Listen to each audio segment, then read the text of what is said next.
puzzles. Maybe you knock a block into a structure and then throw a second ball to blow the block up to bust them all apart. And these were all ideas on knocking things down. You know, how many throws or how many moves would it take to knock things down? And you'll notice right away there's a full physics simulation going on. That's another point. The game of BLOX uses a full Havix physics solver, including the points of impact from the projectiles.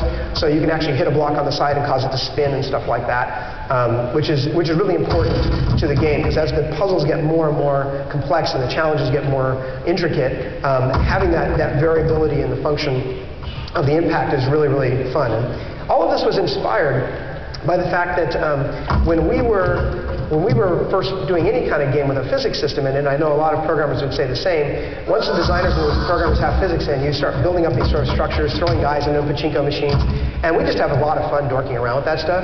So we thought, hey, why not make a game about dorking around with physics? And so that's kind of the beginnings of BLOX. And we added things like shattering blocks, because those are kind of fun and they make lots of noise. You might even hear some cheering in the background and stuff. That led to some more discovery. But I think what's really interesting about all these different things, and by the way, none of these in their current form are in the game. These were all just prototypes that were done on what's called Proto 2. It was not a code base that we used. It was intentionally throwaway. It was just a chance to say, well, here's some activities. You guys probably recognize the childhood game of pickup sticks. So we said, gee, I wonder how that would work. And this was some of the most fun things to do I've ever done in video game making, because it was purely experimental, it was purely fun. You see the paint splattering on the walls, actually something that didn't make it into the game.